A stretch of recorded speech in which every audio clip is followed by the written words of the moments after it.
Jadi 9 bulan setelah tanggal 25 Maret adalah tanggal 25 Desember. Sebenarnya ngitungnya gampang aja gitu loh.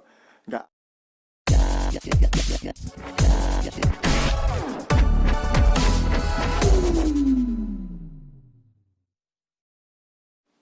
Shalom saudaraku, berjumpa lagi dengan saya Didit Yuli.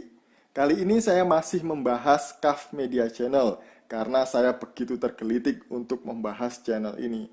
Dia seringkali menyebut bahwa kafir itu bodoh. Nah, sekarang saya mau buktikan sebenarnya yang bodoh itu kafir atau siapa. Sebelum saya membahas videonya, mari kita saksikan video dari KAF Media Channel. Alaihissalam ini, umat Kristen selalu merayakan kelahiran Yesus pada tanggal 25 Desember. Benarkah Nabi Isa lahir pada tanggal 25 Desember? Coba kita lihat cek dan fakta dalam Bible dan Al-Quran. Dalam Lukas pasal 2 ayat 11 menyebutkan, dan di daerah itu ada gembala-gembala yang tinggal di padang menjaga kawanan ternak mereka pada waktu malam. Tiba-tiba berdirilah malaikat Tuhan di dekat mereka, dan kemuliaan Tuhan bersinar meliputi mereka. Dan mereka sangat ketakutan. Lalu kata malaikat itu kepada mereka, "Jangan takut, sebab sesungguhnya aku memberitakan kepadamu kesukaan besar untuk bangsa. Hari ini telah lahir bagimu Juru Selamat, yaitu Kristus di kota Daud." Dalam ayat ini dikatakan bahwa ketika Yesus lahir, ada banyak gembala-gembala yang menjaga ternak mereka di padang rumput saat malam hari. Apakah ini di bulan Desember? Jelas bukan. Desember itu musim salju. Tidak mungkin ada gembala angon kambing di padang rumput pada musim salju. Kondisi seperti ini di daerah Syam dan Palestina terjadi kisaran bulan Juni, bulan Juli, atau Agustus. Jadi bukan Desember. Bagaimana mungkin angon kambing ketika musim salju? Kambingnya pasti mati. Kemudian bagaimana menurut? Di video yang pertama ini, KAF Channel bilang bahwa tanggal 25 Desember itu tidak mungkin hari kelahiran Yesus karena itu adalah musim salju. Karena di dalam Lukas 2 ayat 11 dikatakan gembala-gembala sedang menggembalakan dombanya. Kalau musim salju, nggak mungkin dong gembala mengembalakan domba-dombanya atau kambingnya katanya. Kalau digembalakan di musim salju, pasti kambingnya mati. Benarkah demikian bahwa tanggal 25 Desember itu sedang musim salju di Israel atau di Bethlehem di mana Yesus lahir? Sebenarnya kalau saya melihat KAF Media Channel ini pengen kelihatan pintar di mata subscribernya atau penggemarnya. Tapi nggak taunya justru sebaliknya. Karena subscribernya nggak tahu apa-apa dibilangi gitu ya. Ya, amin, amin gitu aja ya. Nah, sekarang saya mau buktikan bahwa sebenarnya tanggal 25 Desember itu tidak ada salju di Bethlehem ketika Yesus lahir. Bahkan sampai sekarang pun itu tidak ada. Karena salju di Israel itu hanya turun di bagian utara, yaitu di Gunung Hermon, karena dia datarannya lebih tinggi dan di sana lebih dingin. Tapi di Israel Selatan tidak ada salju, termasuk di Bethlehem di mana Yesus lahir, yang kini Bethlehem berada di wilayah Palestina. Nah, masa sih? Atau ngarang-ngarang saja nih Didit Yuli? Nggak percaya? Mau saya buktikan? Mari kita lihat videonya berikut ini. Ada video perayaan Natal tanggal 25 Desember dan tidak ada saljunya. Mari kita lihat. Of Christmas began early. In the early hours of the morning, the city was awakened by the music of the Scouts, whose mission it is to bring life through music to warm people up on cold mornings. Bethlehem, with a population of 30,000 people, welcomes tens of thousands of pilgrims who come for the Christmas celebrations.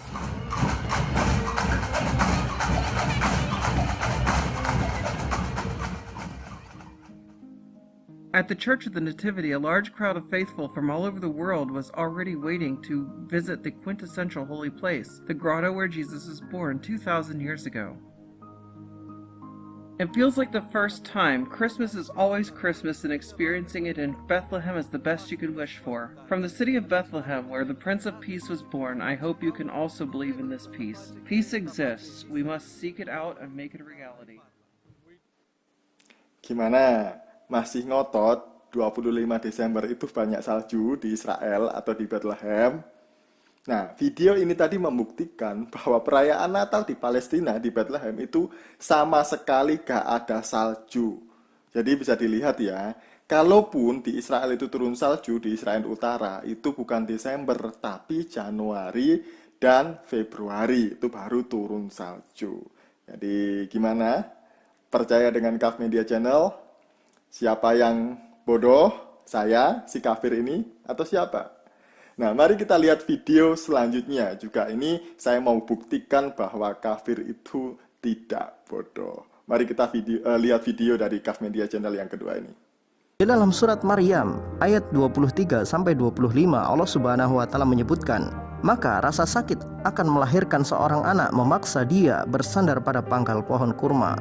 Dia berkata, aduhai, alangkah baiknya aku mati sebelum ini dan aku menjadi sesuatu yang tidak berarti lagi dilupakan. Maka Jibril menyerunya, jangan kamu bersedih hati, sungguh Tuhanmu telah menjadikan anak sungai di bawahmu, dan goyangkanlah pangkal pohon kurma itu ke arahmu, niscaya pohon itu akan menggugurkan kurma yang telah matang kepadamu. Di dalam Al-Quran dijelaskan kelahiran Nabi Isa pada masa ketika kurma telah matang. Kapankah ini? Pada bulan apakah ini? Jawabnya adalah kisaran bulan Juni, bulan Juli, dan Agustus. Jadi, kembali lagi, orang-orang Kristen tidak mengamalkan kitab mereka. Jelas-jelas Yesus tidak lahir di bulan Desember, tetapi mereka ngotot 25 Desember adalah Natal Yesus. Tadi Kaf Media Channel mengatakan bahwa Isa itu lahirnya di bawah pohon kurma dan begini seterusnya ceritanya menurut Islam. Saya sih iyain aja karena menurut saya Yesus di dalam Kristen dengan Isa di dalam Islam itu sama sekali berbeda. Nggak sama. Kenapa? Karena silsilahnya aja berbeda. Kemudian cerita kelahiran sampai dia mati itu berbeda. Termasuk Yesus lahir di bawah pohon kurma ini. Karena cerita ini itu sudah ada sebelum Islam lahir. Jadi cerita Yesus lahir di bawah pohon kurma itu sudah menyebar di daerah Arab, di Jazirah Arab itu tahun 500 Masehi. Dan cerita ini ada di dalam kitab Apokrifa. Ya, kitab palsu Matius atau Injil palsu Matius. Jadi ya kalau kitab palsu mana mungkin saya percaya? Saya nggak percaya gitu. Kalau kalian mau percaya silahkan aja. Yang kedua dia katakan bahwa tanggal 25 Desember itu bukan hari kelahiran Yesus. Nah terus yang mana atau hari apa, bulan apa menurut Kaf Media Channel? Tadi katanya disebutkan di video awal itu kejadian ini sekitar Juni, Juli, atau Agustus. Datanya dari mana? Kamu jangan asal ngawur gitu. Ngomong itu harus ada data supaya bisa dipertanggungjawabkan. Nah, sekarang saya mau buktikan bahwa Natal itu, kelahiran Yesus itu tanggal 25 Desember. Nah, Natal pertama kali ditetapkan itu pada tahun 189 Masehi di Alexandria oleh patriark pertama yaitu Patriark Demetrius. Apakah mereka menetapkan Natal itu ya asal comot ya pokoknya 25 Desember atau serampangan gitu ya? Tentu tidak, karena mereka adalah murid-muridnya Bapak-bapak gereja ini adalah murid-muridnya para rasul. Jadi mereka tahu persis cara menghitungnya. Nah, kemudian cerita tentang hari Natal ini, perayaan Natal ini, itu juga tertulis di dalam Didaskalia Apostolorum yang berbunyi demikian. Saudaraku, hendaklah kalian merayakan hari raya, dan yang terpenting dari hari raya itu, kalian harus merayakannya tanggal 25 pada bulan ke-9. Bulan ke-9 orang Yahudi adalah bulan Kislev, yang kalau dikonversikan ke dalam bulan kita yang kita orang Indonesia pakai itu adalah tanggal 25 Desember. Nah, kemudian Irenaeus dari Lyon yang hidup pada abad kedua Masehi. Jadi Irenaeus ini masih muridnya Polikarpus, dan Polikarpus adalah muridnya Rasul Yohanes. Nah, Irenaeus mengatakan seperti ini: perayaan Bunda Maria mendapat kabar baik dari malaikat itu jatuh pada tanggal 15 bulan Nisan. Tanggal 15 bulan Nisan itu adalah tanggal 25 Maret. Jadi 9 bulan setelah tanggal 25 Maret adalah tanggal 25 Desember. Sebenarnya ngitungnya gampang aja gitu loh. Nggak ada yang ngawur. Jadi di sini terbuktikan bahwa sebenarnya yang pertama tidak ada salju ketika hari Natal atau perayaan Natal tanggal 25 Desember. Kedua, kelahiran Yesus bukan Juni, Juli, atau Agustus, tapi ya benar-benar tanggal 25 Desember. Karena dicatat di dalam sejarah. Sejarah itu tidak mungkin bohong ya. Jadi kalau bicara sekali lagi harus berdasarkan data supaya tidak dibilang gedabrus gitu loh mas, kata orang Jawa ya. Ini jawaban dari saya, semoga ini mencerahkan kita semuanya. Shalom, salam waras, Tuhan Yesus memberkati kita semuanya.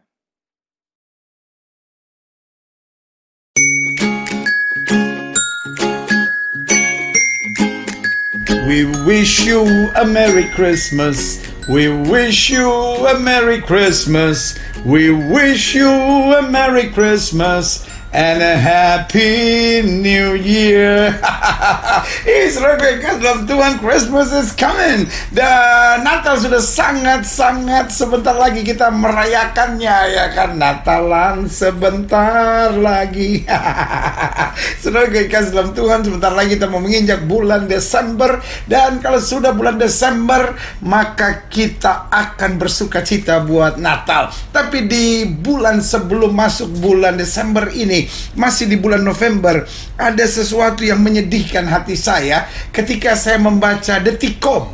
Ada sebuah berita begini: warga Alor, Nusa Tenggara Timur NTT, Lamboan Jahamau, dihukum 6 bulan penjara oleh Mahkamah Agung merasa tidak menista.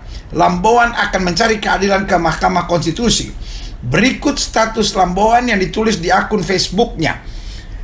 Dia tulis gini: 25 Desember adalah hari lahir Yesus atau Isa Al-Masih. Lalu dia pakai hashtag ini: ajaran gereja bisa salah dan menyesatkan. Wow, saya kaget baca itu. Secara pribadi setiap Desember tiba, saya merasa hashtag sangat dibodohi. Bahkan tidak habis pikir kenapa ada jutaan orang Kristen di dunia, pakai hashtag lagi, yang masih mau dibodohi oleh ajaran gereja yang jelas-jelas hashtag lagi salah, dan saya hashtag menyesatkan. Pembodohan itu adalah hashtag mereka mengatakan dan mengajarkan kalau Yesus Isa Al-Masih lahir pada tanggal 25 Desember. Bahkan ada dari mereka memperingati dengan pesta pora yang sudah tidak alkitabiah, padahal nyata-nyata tidak ada hashtag satu ayat pun dalam kitab suci Kristen atau Alkitab yang mencatat kalau Yesus lahir tanggal 25 Desember. Saya heran, apakah kita orang Kristen tidak bisa hashtag tahu atau mencari tahu kapan sebenarnya Yesus lahir? Di mana pakar-pakar Kristen? Di mana cendekiawan Kristen? Di mana organisasi Kristen? Gini, adikku yang bernama Lamboan Jahamau, saya menyebut adik karena saya merasa agak lebih tua lah, ya kan? Tapi bukan soal usia lah. Saya melayani Tuhan dan saya pikir adik masih perlu banyak belajar. Kata-kata adik itu kalau menurut saya agak sedikit sok pintar, ya kan? Dan kesannya sebetulnya Anda masih sangat bodoh, ya kan? Anda nggak ngerti, tapi Anda nyerang gitu. Sebetulnya kalau Anda bertanya, tanya saja sama hamba-hamba Tuhan, nggak usah caranya begini, gitu ya kan? Taruh status di Facebook terus kesannya nyerang. Pertama saya baca, saya pikir Anda bukan Kristen, gitu, karena kata-kata Anda sangat nyerang. Ada satu, tapi lepas daripada apapun, saya pikir kamu juga hebat. Adik ini hebat, Lamboan ini. Karena ada satu yang saya sangat setuju. Adik bilang begini, bahkan ada dari mereka memperingati dengan pesta pora yang dikatakan nyata-nyata itu dikatakan apa di sini? Iya kan? Dengan pesta pora yang sudah tidak alkitabiah. Amin. Saya setuju. Karena Natal itu sesuatu yang suci, Natal itu sesuatu yang agung, Natal itu sesuatu yang luar biasa.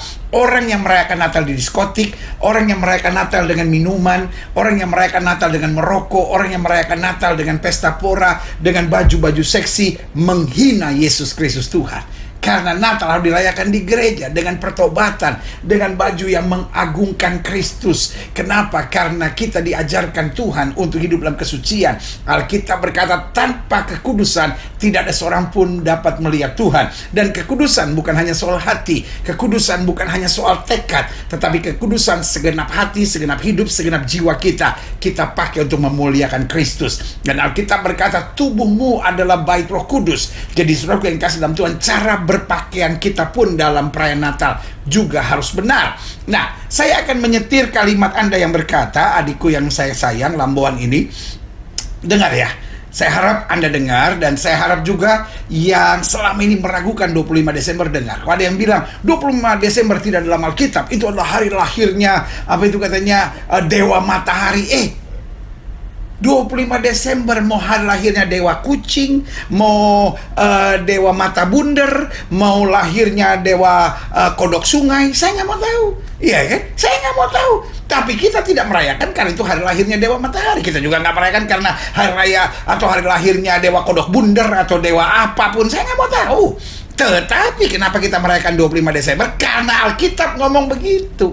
Nah, mungkin kalian atau adikku yang saya sayang ini, Lamboan ini, ya mungkin masih bingung, ya kan saya anggap aja di satu sisi Anda bodoh, dan bodoh ini karena bingung gitu ya kan. Tapi saya sayang Anda karena sekali lagi Lamboan, kamu hebat. Karena ada hal-hal yang buat saya bangga gitu. Kamu menyerang bahwa Natalan tidak boleh dirayakan dengan pesta pora, dengan minum mabuk, dengan kemewahan, tapi Natal harus justru dengan pertobatan, dengan hati yang hancur. Nah, tetapi yang saya menjadi aneh adalah ketika Anda menyerang dan berkata bahwa 25 Desember nggak dalam Alkitab. Izinkan saya menjelaskannya. Mungkin pendeta di gereja Anda tidak menjelaskan, adikku yang kukasihi. Jadi ya karena Anda hanya jemaat, ya kan, adik Lamboan ini hanya jemaat, ya saya tidak bisa menyalahkannya. Karena ada hamba-hamba Tuhan juga yang bodohnya sama gitu.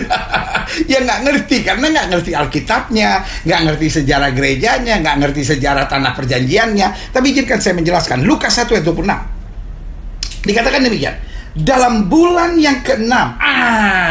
Seringkali kita baca ayat ini, kita lewatin begitu saja ya kan. Dalam bulan yang ke-6, Allah menyuruh malaikat Gabriel pergi ke sebuah kota di Galilea bernama Nazaret. Nah, mulai dari sini dulu, bulan ke-6. Nah, mungkin buat saudara-saudara sekalian ya kan, mungkin pemirsa kamu hebat, dan juga mungkin adik Lumboan, dan mungkin kawan-kawan di dalam dunia iman Kristen yang imannya setengah-setengah, yang kurang gali Alkitab, kadang-kala baca ayat ini lewat begitu saja. Tapi dalam bulan ke-6, ini artinya besar. Contohnya, dalam Yohanes kedua dikatakan pada hari ketiga. Nah, apa itu hari ketiga? Jadi gini, mulainya dari Desember.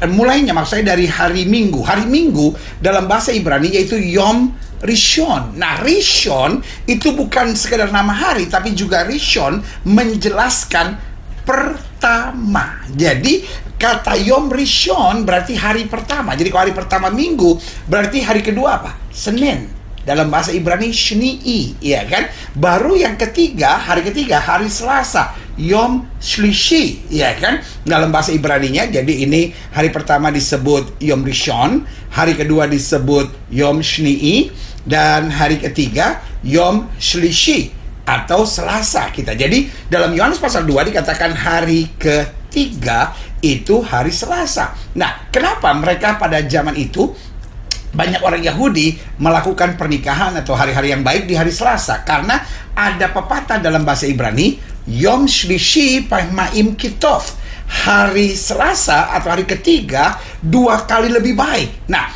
kalau kita tanya, loh kenapa ini kayak nujum aja kok ada hari-hari yang lebih baik begini? Kalau sudah baca dalam Kejadian pasal 1, di dalam setiap hari selama 6 hari Alkitab bilang Tuhan melihat baik.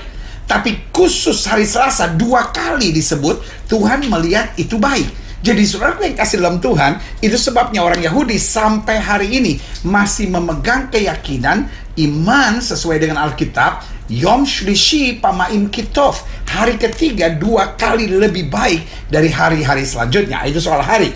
Nah, soal bulan. Kenapa bulan ke-6? Orang Yahudi merayakan Rosh Hashanah di bulan ke-9 atau tahun baru atau Rosh Hashanah. Rosh Hashanah, Rosh itu artinya kepala, Hashanah, Shana artinya tahun. Kepalanya tahun itu selalu di bulan ke-9 atau bulan September sampai hari ini. Bulan September ataupun kalau Oktober awal, tapi biasanya September. Nah, sekarang saya jelaskan. September dikatakan dalam Lukas pasal 1 ayat 26, ya kan? Saya mau sudah jelas dulu nih adikku Lamboan, ya kan? Dan juga saudara-saudara yang masih mempertanyakan kenapa kita merayakan Natal tanggal 25 Desember, ya kan? Adikku Lamboan, dalam Lukas 1 ayat 26 dikatakan, dalam bulan yang ke-6, Allah menyuruh malaikat Gabriel pergi ke sebuah kota di Galilea bernama Nazaret, ya kan? Dan langsung Tuhan bilang apa? Kamu akan mengandung dan melahirkan anak. Kan bulan ke-6 kan? Nah, kita harus hitung apakah bulan September? No. Karena dari bulan ke-6 itu, ya kan kita hitungnya bulan September kan? Bulan September Rosh Hashanah-nya kan? Tahun barunya kan? Jadi bulan pertamanya kan? Jadi kita hitung September, Oktober, November, Desember, Januari, Februari, Maret. Jadi pertama kali dia menerima kabar dia mengandung bulan apa? Bulan Maret, karena bulan ke-6. Ini bukan hitung-hitungan ujung, ini Alkitab firman Tuhan berkata dalam Lukas 1 ayat 26 dalam bulan ke-6. Oke, jelas, iya kan? Nah, lalu kemudian 9 bulan seorang wanita mengandung. Jadi kalau bulan Maret, iya kan, menerima firman-Nya, maka pertanyaan kita 9 bulannya apa? Maret, April, Mei, Juni, Juli, Agustus, September, Oktober, November, Desember. Sangat jelas, saudara-saudara. Dan sampai hari ini, kalau kita ada di Nazaret, 25 Maret itu adalah hari libur. Kenapa? Itu hari yang dirayakan sebagai hari di mana malaikat menjumpai Maria. Jadi, saudara yang kasih dalam Tuhan, ingat, di abad keempat, jadi baru 400 tahun atau 300 tahun setelah Yesus mati dan bangkit, ada seorang ratu yang bernama Ratu Helena mulai bertobat, mulai percaya, mulai menerima Yesus sebagai Tuhan dan Juru Selamat. Lalu kemudian dia mengunjungi tanah-tanah perjanjian untuk mengetahui daerah-daerahnya. Dan Yesus pada zaman itu begitu populer sehingga 300 tahun tidak mungkin sejarah tentang dia hilang. Jadi saudara yang kasih dalam Tuhan, apapun tentang Yesus itu tidak ada hubungannya dengan dewa matahari. Itu hanya pembodohan, itu hanya kesesatan, itu hanya upaya-upaya untuk orang mengadu domba sesama umat Kristen yang bodoh, sehingga orang Kristen yang bodoh akhirnya tertipu. Orang-orang Kristen yang tidak rooted dalam terang firman Tuhan akhirnya akan terseret dan akhirnya saling menyerang, akhirnya meragukan imannya sendiri, akhirnya meragukan Natal itu sendiri. Ingat, ada orang-orang yang tidak suka kita merayakan Natal karena saudaraku yang kasih dalam Tuhan, Natal itu dahsyat. Allah menjadi sama dengan manusia. Dia bukan hanya nabi, dia Tuhan di atas segala Tuhan, dia Raja di atas segala Raja. Orang tidak mau terima Allah menjadi sama dengan manusia, karena itu dia buatlah isu-isu seperti ini. Dan orang-orang Kristen yang tidak rooted dalam terang firman Tuhan, orang-orang Kristen yang tidak ngerti kebenaran firman Tuhan akan menyerang dan berkata, loh, bulan Desember kan bulan dingin, bagaimana bisa gembala-gembala menjaga kawanan ternak mereka pada waktu malam? Jangan salah. Karena itu selalu saya bilang, kalau kita nggak ngerti jangan banyak ngomong. Kedengaran gobloknya, saudara-saudara, kedengaran bodohnya. Jadi kalau kita nggak ngerti, mari kita tanya yang ngerti, kita belajar, kita lihat lagi. Saudara, kalau saudara pergi ke daerah Palestina, khususnya di daerah Bethlehem, karena Bethlehem sekarang wilayah Palestina, dan di dekat Bethlehem ada daerah namanya Bet Sahur. Kenapa namanya Bet Sahur? Karena namanya diambil dari para penjaga-penjaga yang sedang bangun atau sahur atau berjaga, ya kan? Gembala-gembala ini kan sedang berjaga-jaga kan, menjaga kawanan ternak mereka pada waktu malam. Lalu pertanyaannya kan kalau bulan Desember dingin, bagaimana mereka bisa menjaga? Ingat, daerah Bet Sahur, daerah yang banyak gua-gua batunya. Dan gua-gua batunya itu cukup besar. Mereka bisa menjaga sekitar 40-50 domba, saudara-saudara. Iya kan? Nah, itu sebabnya dikatakan gini, malaikat Tuhan datang, sinar terang menerpa mereka, dan mereka sangat ketakutan. Tahukah saudara, kalau di lapangan terbuka, sinar terang menerpa, mereka nggak akan takut, tenang aja. Mereka bisa lihat kok apa yang terjadi. Tetapi justru karena mereka sedang ada di sebuah gua, salah satu gua di Bet Sahur yang hari ini menjadi gereja, itu cukup besar, 40-50 ekor domba bisa di sana, dan mereka menjaga di depan pintu. Jadi ketika sinar terang menerpa wilayah itu atau gua itu, kan mereka sangat ketakutan. Kenapa? Karena mereka pikir, wah ini perompak, wah kita akan dibunuh, wah kita akan mati, lalu kawanan ternak mereka kita akan dicuri. Wah, itu sebabnya mereka ketakutan. Makanya dikatakan, jangan takut. Hari ini aku memberitahukan kepadamu kesukaan besar. Telah lahir bagimu juru selamat di kota Daud. Saudaraku yang kasih dalam Tuhan, Alkitab tidak pernah salah. Dan bapak-bapak gereja kita tidak akan melakukan sinkretisme, mencampur adukan kelahiran dewa matahari, kelahiran dewa apapun yang diistilahkan hari ini dengan Natal. Natal terlalu suci, Natal terlalu kudus, sehingga bapak-bapak gereja dari awal-awal abad sudah mengkaji dengan betul. Jangan percaya sama semua edaran-edaran WhatsApp, edaran-edaran email yang bercerita tentang kebodohan-kebodohan tidak jelas. Mari kita back to the word of God. Mari kita kembali kepada firman Tuhan dalam bulan yang ke-6. Bulan ke-6 itu berarti bulan Maret, karena dimulai dari bulan September, lalu kemudian 9 bulan, dan itulah kita merayakan Natal. Saudaraku yang kasih dalam Tuhan, sampai hari ini kalau saudara berada di Nazaret, maka 25 Maret adalah hari libur, karena itu dirayakan sebagai hari kabar baik Maria mendapat dari malaikat. Jadi karena itu, satu, rayakanlah Natal dengan sukacita. Kita merayakan Natal bukan karena diperintah Tuhan, tapi kita merayakan Natal karena Natal terlalu agung buat kita. Allah menjadi sama dengan manusia. Makanya selalu saya bilang, nabi boleh banyak, agama boleh banyak, rasul boleh banyak, juru selamat hanyalah Yesus Kristus Tuhan. Jadi saudara yang kasih dalam Tuhan, marilah kita merayakan Natal dengan kebanggaan, dengan sukacita bahwa Allah menjadi sama dengan manusia. Dan yang kedua, rayakanlah Natal dengan pertobatan, bahwa karena dia sudah mau jadi manusia, dia mau mencari saya, mau menyelamatkan saya, mau turun. Makanya istilah Natal itu sendiri buat saya tidak tepat, karena tidak ada gambaran tentang hal lain bahwa Allah menjadi sama dengan manusia, karena memakai rahim Maria. Karena itu Natal lahir, tetapi proses Allah menjadi manusia memang kelahiran, tetapi pada dasarnya dia turun menjadi sama dengan manusia supaya dapat menyelamatkan kita. Jadi yang pertama, rayakanlah Natal dengan kebanggaan. Lalu yang kedua, rayakanlah Natal dengan pertobatan. Orang-orang yang merayakan Natal dengan pesta pora, merayakan Natal dengan obat-obat terlarang, merayakan Natal dengan minum mabuk, merayakan Natal dengan bir, dengan minum-minuman keras, adalah orang yang menghina Kristus. Yang merayakan Natal dengan baju ketat, rok mini, itu menghina Yesus, karena merayakan Natal yang sebenarnya adalah pertobatan.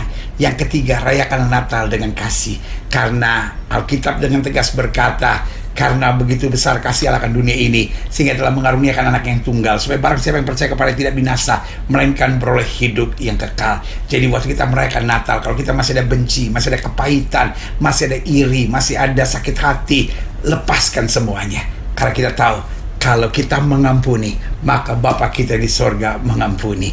Lalu selanjutnya, rayakan Natal dengan berbuat sesuatu buat orang-orang yang terhilang, buat orang-orang yang tersesat, buat orang-orang yang dalam kesusahan, buat orang-orang yang dalam penderitaan, sehingga kita dapat menyadari bahwa untuk itulah Kristus datang. Kristus datang bukan untuk kemuliaan dirinya sendiri, bukan untuk kesukacitaan dirinya sendiri, tapi dia datang untuk keselamatan. Biarlah kita di momen Natal selalu bercerita tentang kasih Tuhan kepada orang-orang yang belum percaya. Dan pada saat yang bersamaan kita juga ulurkan tangan buat orang-orang yang memerlukan dan membutuhkan. Dan akhirnya rayakanlah Natal dengan sikap hati yang makin mau mendekat kepada Tuhan, bahwa tahun ini saya harus lebih dekat lagi sama Tuhan, tahun ini saya harus lebih sungguh-sungguh lagi sama Tuhan, tahun ini saya harus lebih lagi bergantung dan berharap kepada Tuhan. Karena Alkitab saya bilang, singa-singa muda boleh merenak kelaparan, tapi orang yang berharap kepada Tuhan tidak pernah kekurangan sesuatu yang baik. Adikku Lambauan di Alor NTT, saya mengasihi saudara dan saya pikir kamu hebat.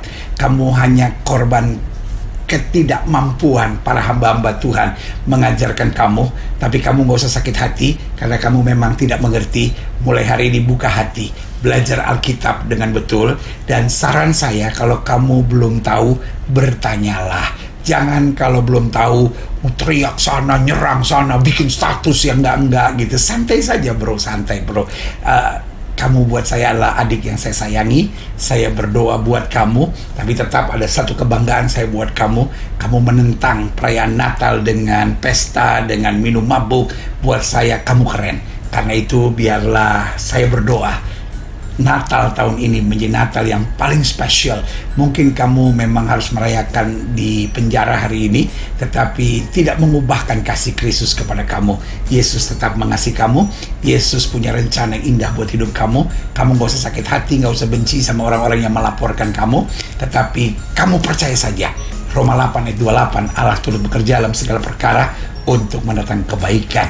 Dan buat setiap saudara yang menyaksikan program ini, saya berdoa sehingga saudara dapat merayakan Natal dengan sukacita. Gak usah kita ribut lagi. Wow, masalahnya orang Kristen beranak. Beranak di mana? Yang beranak bukan Allah, yang beranak itu Maria. Maria yang beranak, tetapi Allah turun menjadi sama dengan manusia. Sekali lagi saya mau ingatkan, kamu hebat. Dan mari persiapkan diri untuk merayakan Natal dengan segala sukacita dan kemenangan kita. Haleluya.